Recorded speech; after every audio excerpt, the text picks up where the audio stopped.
I was only 9 years old. I loved Naruto so much.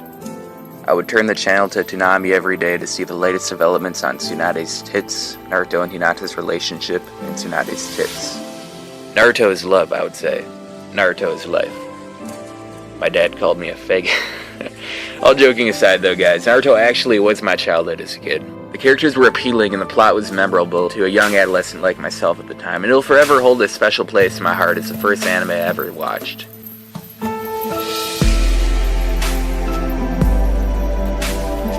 Fairy Tail, the anime that absolutely flatters you with its life lessons about the power of friendship, suspenseful battles, and tits. Although at first glance Fairy Tail may seem like nothing but fillers, tits, and ass, it does have one redeeming quality. It has lollies! In all honesty though, it does do a lot of things pretty well. The character designs and animation are among the best I've seen, and this, coupled with intense battles between different guilds, combined with steaming hot character development, makes for a pretty interesting anime. And it has tits.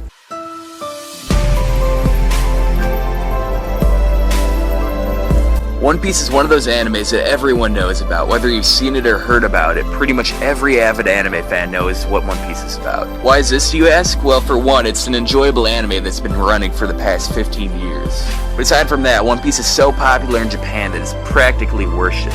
One Piece does a lot of things right. It's the only shonen anime I've seen that can run for that long without resorting to filler arcs. Now that being said, there are only about 10 minutes of actual non-recap new material in each episode, but that's still far better than sitting through 24 episode stretches of filler in animes like Naruto and Bleach. The place where One Piece really shines though is its characters. Each and every member of Monkey D. Luffy's crew is unique and memorable, and pretty much every single relevant character in One Piece receives a lot of character development, an area where many other animes such as Fairy Tail are lacking. With a lovable cast of characters and enticing story, how can one not worship One Piece?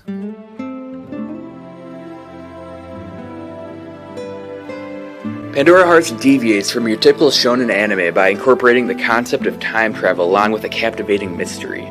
Pandora Hearts is a suspenseful shonen mystery anime about a 15-year-old boy named Oz Bizarrius who suddenly vanishes at his coming-of-age ceremony. Pandora Hearts is a lot different than your general shonen anime, not only because it incorporates a concept of time travel, but also because it's pretty much focused around unraveling the mystery surrounding Oz Bizarrius, the main character, rather than having the characters engage in intense magic battles for the entire anime. It's because of these fundamental differences that I enjoyed Pandora Hearts so much, and thus the reason that it's number 7 on this list.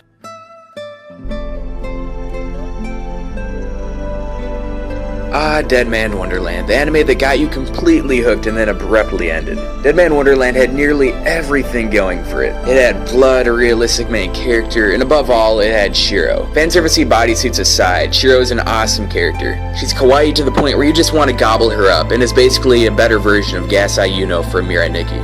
Dead Man Wonderland did have one fatal flaw that prevented it from being a masterpiece though, and that is the fact that they left out a lot of characters from the manga and the anime. Had they not done this, it surely would have sold a lot better and probably placed higher on this list. The thing that's unique about Baccano is it doesn't focus on any one character. Baccano focuses on various people including alchemists, thieves, thugs, and mafiosi who are all connected to one another. Because of Baccano's extensive amount of characters, it has nearly every type of character imaginable, ranging from the cute instant lolly to the crazy motherfucker like Lad Russo and the Rail Tracer. Because of this, you're sure to become attached to at least one of the characters. With a diverse cast of characters and enticing plot, Baccano is a classic that really set the bar high for character development in animes to come.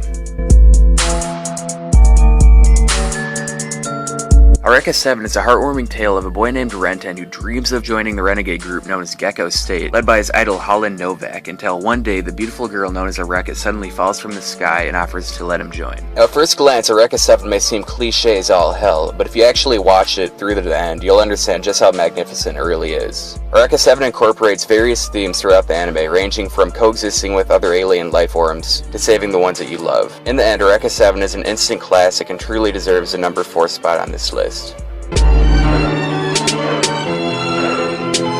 Death Note is a psychological thriller about the battle of wits between the world's greatest detective L and Kira, a man who can kill someone simply by writing their name in a notebook. The thing Death Note does very well is every episode of the first season is so good that it's near impossible to stop watching at any given point because of how suspenseful the series is. In all honesty, the first 3/4 of Death Note is a 10 out of 10 masterpiece to me. It really is the reason that Death Note is considered by many to be one of the greatest animes of all time. The reason Death Note isn't number 1 on this list is, well, the second season is mediocre. It felt way too rushed in my opinion, and had they made it just as good as the first season, Death Note would probably be my favorite anime of all time. At first glance, Hunter x Hunter looks just like any other shonen you might see today, but it's fundamentally different than your typical shonen anime. Most battle manga and anime involve the main character training, getting stronger, and defeating his or her enemies using new techniques that they've acquired over the course of their training. Hunter x Hunter sort of does this to a certain extent, but the battles in Hunter x Hunter are more about Gon and Killua outwitting their opponents rather than relying on friendship power and OP abilities to win. This intelligence aspect, along with Hunter x Hunter's suspenseful plot and dynamic characters, is the reason that it's number 2 on this list. Shingeki no Kyojin is another anime that pretty much everyone knows about. Pretty much any Attack on Titan fan can tell you that the Eren X Levi Yaoi fan art all over the web, combined with Mikasa's ass, #Mikasa waifu, is what makes Attack on Titan so good. Attack on Titan's plot is so good that you're left hanging with blue balls after every episode wanting more. The only fault that I can find with the series, aside from a bipolar main character, is that it seems that with each and every new episode there's another mystery created and none of them ever seem to be answered. When will we find out what's in Eren's basement? When will we find out just what the Colossal and Armored Titans really are? When will we find out what the secret behind the walls is? The mysteries just keep on building. That being said though, Shingeki no Kyojin is an amazing anime, and if you haven't seen it yet, go watch it.